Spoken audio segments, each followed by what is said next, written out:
आदिल साहब, आप किस तरह से देख रहे हैं, अगर शुरू में या 2015 के बाद ये जो साल गुजरे हैं इसमें हुकूमती रवैया इस हवाले से कुछ पॉजिटिव होता, यहाँ पे कुछ तवज्जो दी जाती तो हालात ऐसे ना होते जो अब थे? देखिए, मौसमियाती तब्दीली और माहौलियाती आलूदगी जो है वो तो इंटरनेशनल मामलात हैं। पूरी दुनिया के अंदर इस किस्म के हमें हालात देखा आ रहे हैं। जो स्मोग है वो बड़ी गैर रवायती सी, गैर मामूली सी सूरत हाल है हमारे रीजन के अंदर। और जो आलमी इदारा सेहत है उसका जो म्यार है माहौलियात के हवाले से, उससे कई गुना ज़्यादा जो है वो इस वक्त सूरत हाल जो है पंजाब के अंदर हमें ख़राब नज़र आ रही है। और जो हम देख रहे हैं कि लाहौर समेत कई शहरों के अंदर 1000 से ज़्यादा जो है वो इंडेक्स ऊपर जा चुका है। हालांकि 300 के बाद जहरीली वो फिजा में शामिल होता है, लेकिन इस वक्त सूरत हाल काफ़ी, यूनिसेफ की जो रिपोर्ट है वो कहती है कि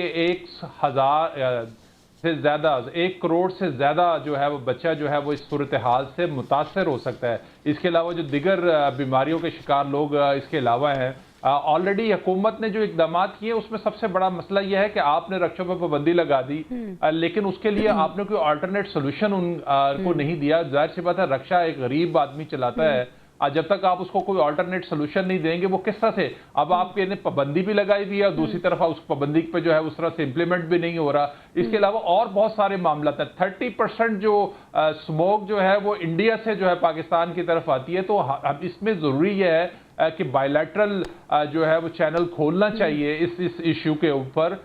दोनों तरफ की हुकूमत पंजाब ने भारतीय पंजाब के चीफ मिनिस्टर को खत लिखने का फैसला किया था, लेकिन उसके ऊपर भी कोई इंप्लीमेंट नहीं हुआ। हमारी चीफ मिनिस्टर साहबा जो है मुल्क से बाहर है इस वक्त, और इस वक्त जो पंजाब की सूरत हाल है वो नाकाबिले बर्दाश्त हो चुकी है। लोगों के लिए सांस लेना जो है वो दूभर हो चुका है। बिल्कुल ऐसे ही सांस लेना मुहाल है। मुख्तलिफ बीमारियां जन्म ले रही हैं, स्कूल्स बंद कर दिए हैं, कॉलेज बंद कर दिए हैं, मार्केट्स के टाइम तब्दील कर दिए हैं। ब्रिगेडियर साहब, आपको नहीं लगता इट्स टू लेट?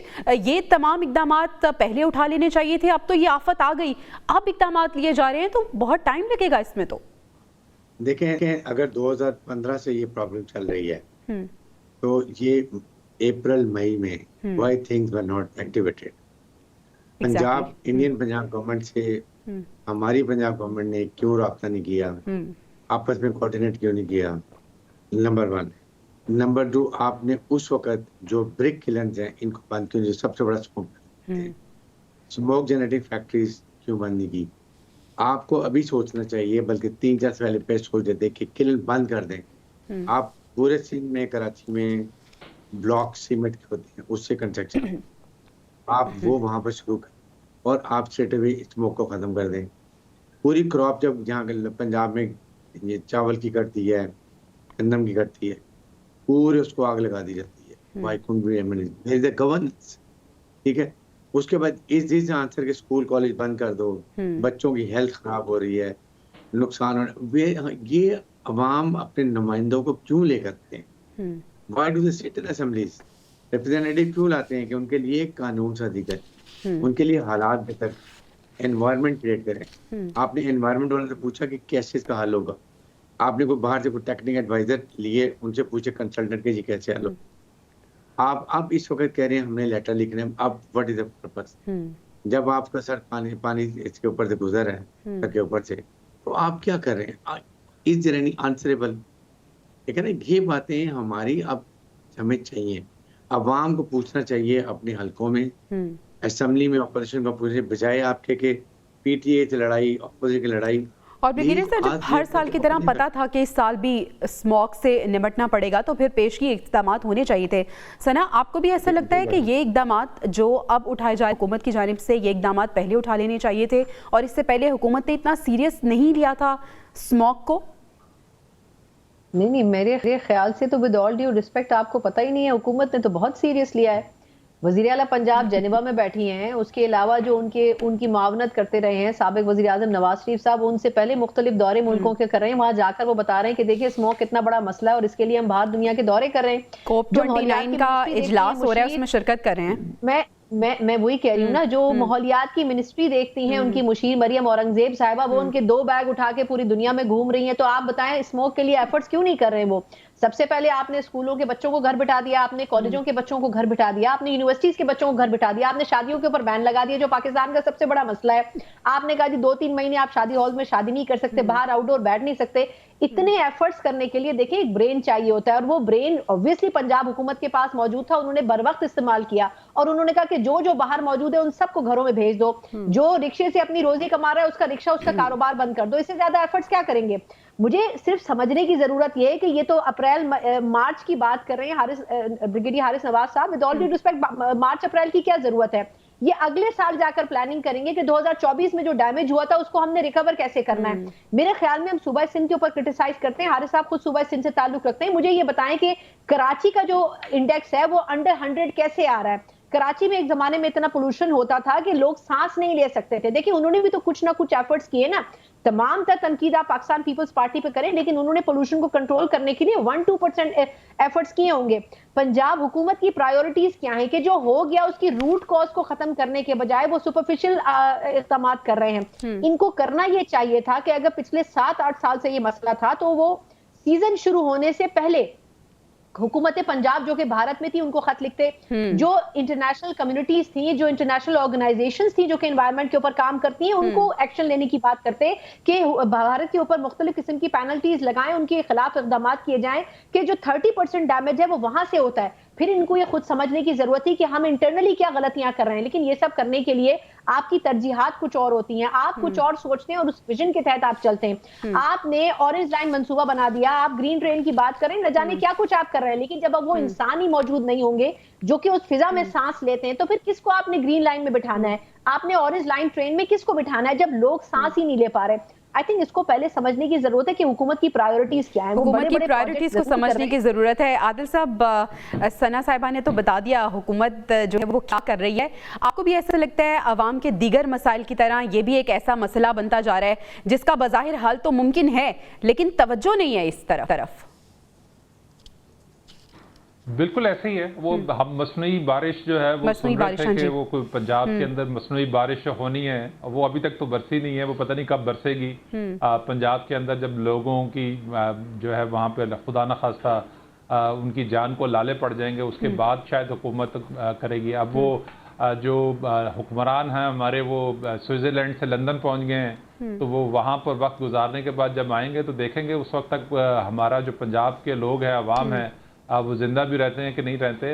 अब बाकी ये है कि तरजीहात में होना चाहिए और ये एक इंटरनेशनल मसला, इसको आलमी फोरम पे उठाना चाहिए। भारत के साथ आपके जितने मर्जी ताल्लुकात ख़राब हों, आपको इस एनवायरनमेंट के मसले के ऊपर उसके साथ निगोशिएट करनी चाहिए। अगर उसके बावजूद भारत जो है वो हटदर्मी का मुजाहरा करे तो आप आलमी फोरम के ऊपर इस मामले को लेके जाएं ताकि भारत के ऊपर प्रेशर बिल्ड हो और दोनों तरफ से, यानी कि सिर्फ भारत नहीं पाकिस्तान के अंदर भी अगर 30% वहां से आता है तो 70% तो पाकिस्तान के अंदर से जो है वो जनरेट हो रहा है। और इस वक्त आप ये देखें ना कि आहिस्ता आहिस्ता इस्लामाबाद जैसा शहर जो सरसब्ज शहर है, वहां पे भी आज जो इंडेक्स है वो 263 पे चला गया, रेड लाइन के पास चला गया है। तो इस तरह की सूरत हाल जो है वो अगर डेवलप होगी, लोग यहाँ पर सांस लेना उनके लिए मुश्किल हो जाएगा, लोग मर जाएंगे इस तरह के मामलात में। ये कोई सोल्यूशन नहीं है कि आप शादियां बंद कर दें, आप बच्चों को स्कूल से उठा लें या स्कूल में ना भेजें, तो इससे तो आप और उल्टा और प्रेशर जो है वो बढ़ा रहे हैं।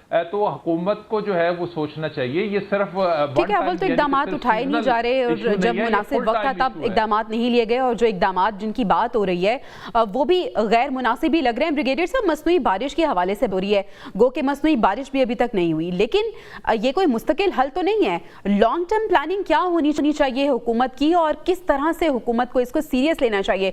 क्योंकि मैं पंजाब में रहती हूँ और मैं विक्टिम हूँ इस चीज़ की। बाहर निकलते हैं तो सांस लेना मुहाल है, आंखों में जलन हो रही होती है, बोला नहीं जा रहा होता, तो मासूम बच्चे, उनका क्या हाल है इस फिजा में? देखें, आंसर जाना, it is doable. The only thing is you need to have political will and mental resolve. आप ये बताएं, आप किलन बंद करें, डिसाइड कर लें, और लेकिन उनको ये देखें आसान बंद कर दो, आप बहुत सारे भूखे मरने लगे। प्लीज गिव देम अ, हम आपको ब्लॉक बनाने का अरेंजमेंट करके दे रहे हैं। आप ये जो 1500 अरब रुपया लोगों को मैंने एमपी को बांट रहे हैं, डेवलपमेंट ना करें ना, एक साल के लिए आधा पैसा डेवलपमेंट में दे दें, आधा ये कामों के लिए लगा दें। आप इलेक्ट्रॉनिक बसेस ले आएं, आप देखें कितना फर्क पड़ेगा। लोग सड़कों पर गाड़ियां लानी छोड़ देंगे, एक एक गाड़ी के ऊपर एक एक आदमी जा रहा होता है, बैठा ड्राइवर, और एक पीछे से आप बैठे होते। आप एक गाड़ी ले, अगर ले उसमें 30 लोग बैठे हैं, आराम से टाइम पे जा रहे हैं, अखबार पढ़ रहे हैं, कोई टेंशन नहीं, इलेक्ट्रॉनिक बसी वो चला लें। आप इस तरह के काम करें। उसके बाद आप इंडियन से कर लें, कंसल्टेंट हायर कर लें, कैसे आपने, लेकिन ये काम आप करने के आज करेंगे तो अगले साल आपको इसका डिविडेंड मिलेगा, उससे अगले साल डिविडेंड मिलेगा। ये नहीं, हमारी प्रॉब्लम ये है कि अब हम खत लिख रहे हैं, अब हम ये कर रहे हैं, what is the purpose? Please stop this. ये जो गिमिक्रीज हम करते हैं लोगों को पिलाने के लिए, आपको अवाम ने चुने, आप उनके लिए जिम्मेदार हैं, उनके कारोबार के लिए, उनके जानो माल की हिफाजत की, उनकी सेहत के लिए, उनकी स्कूलिंग के लिए, एजुकेशन। ये काम है हमारे करने के, जो हम नहीं करते, और हम सब पर्क्स एंड प्रिविलेज एंजॉय कर रहे हैं, बड़ी बड़ी गाड़ियां लेके फिर रहे हैं। That's the end of it. आप बताइए कि ये जो 1500 रुपये डेवलपमेंट के आधा इनको दे दें, आप 5000 बस लाहौर में ले ना, पंजाब में जो फैक्ट्री एरिया है, इलेक्ट्रॉनिक बसें चलाते हैं, देखें हर एक। मैं भी चाहूंगा कि मैं बजाय कार में परेशान बैठा हूँ, कि हम एक गाड़ी में आराम से सीट पे बैठूं, अखबार पढ़ता हुआ, टाइम के ऊपर अपनी जगह। That is what is needed. यानी ब्रिगेडियर साहब, हर मसले का हल मौजूद होता है, मसला सिर्फ ये है कि इसकी तरफ तवज्जो होनी चाहिए। सना साहिबा, हुकूमत तो ये कह रही है कि अवाम को भी शऊर का मुजाहरा करना चाहिए। अवाम किस तरह से शऊर का मुजाहरा करे? अशराफिया तो कर लेगी, घरों से बाहर नहीं निकलेगी, घरों के अंदर होगी तो एयर प्योरीफायर का इस्तेमाल कर लिया जाएगा, गरीब अवाम कहाँ जाएगी? मेरा ख्याल है कि अवाम अगर शऊर का मुजाहरा करे तो पहले तो उसको आप तालीम दें। हमारे यहाँ तो 1 करोड़ से ऊपर बच्चा स्कूल ही नहीं जाता। जब आप उनको एजुकेट ही नहीं करेंगे तो फिर वो कहाँ से शऊर का मुजाहरा करेंगे? एक जाहिल कौम से आप क्या एक्सपेक्ट कर सकते हैं? दूसरी बात यह है कि जो गरीब आदमी दिहाड़ी के ऊपर काम करने निकला है, उसको शऊर चाहिए, अवेयरनेस चाहिए, उसको एहतियात चाहिए, या उसको रोटी चाहिए जो कि उसने अपने बच्चों को देनी है या घर लेके जानी है। आप उन तमाम लोगों को देखें जिनके पास मास्क खरीदने के पैसे नहीं होते, जो रोजाना की बुनियाद पे 200-300 रुपए की दिहाड़ी पर काम करते हैं। हमारे यहाँ डेली वेजेस क्या है और हमारे यहाँ माहाना वेजेस क्या है? जो अमीर लोग हैं वो तो इस चीज को प्रिकॉशनरी मेजर ले सकते हैं, लेकिन जो गरीब तबका है उसको आप घर के अंदर नहीं बिठा सकते हैं। आपको याद होगा जब कोरोना का फेज आया था, उस वक्त जिस अजाब से जो लोएस्ट कम्युनिटी गुजरी थी वो शायद हम सबके सामने है। हम सरवाइव कर गए थे लेकिन वो लोग सरवाइव नहीं कर सके थे, और जिस क्राइसिस से वो लोग गुजरे थे हम बखूबी जानते हैं। उस फेज में जो मिडिल क्लास लोग थे वो लोअर मिडिल क्लास तक पहुंच गए थे, और जो लोअर मिडिल क्लास थे वो उसकी लकीर से नीचे चले गए थे। आई थिंक इसमें थोड़ा सा अब जो होना था वो हो गया। अब आपको सिर्फ करना यह है कि आप कुछ ऐसी फैसिलिटेशंस कर दें जो कि आप एटलीस्ट उन लोगों के लिए कर सकें जो अफोर्ड नहीं कर सकते हैं। इस हवाले से चाहे मेडिकेशंस हो, चाहे प्रिकॉशनरी मेजर्स हो, चाहे वॉलंटरीली जो मुख्तलिफ जो इस किस्म की ऑर्गेनाइजेशंस हैं वो ऑफर करें या हुकूमत की फैसिलिटेशन से करें। मैं किसी भी हुकूमत के सरबराह की बैरून मुल्क दौरों के ऊपर मुझे कोई प्रॉब्लम नहीं है, लेकिन मेरा मकसद ये है कि जिसके पास ये मिनिस्ट्री मौजूद है, जिनकी तरजीहात में शामिल है, जिनको यहाँ होना चाहिए, कम से कम वो लोग उन लोगों के दरमियान हो। कम से कम आपको ये महसूस हो कि अगर हमारे बच्चे, आपके बच्चे इस हवा में सांस ले रहे हैं तो उनके बच्चे भी इसकी हवा में सांस ले रहे हैं और उनको भी उस तकलीफ का एहसास है। तो आई थिंक ये मेजर्स करने बड़े जरूरी हैं। और दूसरा ये कि चलें अब इस साल तो जो होना था हो गया, लेकिन अगर अगले साल भी आपको इसी फेज से गुजरना है तो उसके लिए आपको 1 साल पहले तैयारी करनी चाहिए कि ताकि अगले साल दोबारा आपको इस पूरे फेज से दोबारा बिल्कुल ऐसे। अभी तो जो वर्स्ट सिचुएशन हो गई है सना, इससे तो निकलना अभी नामुमकिन हमें नजर आ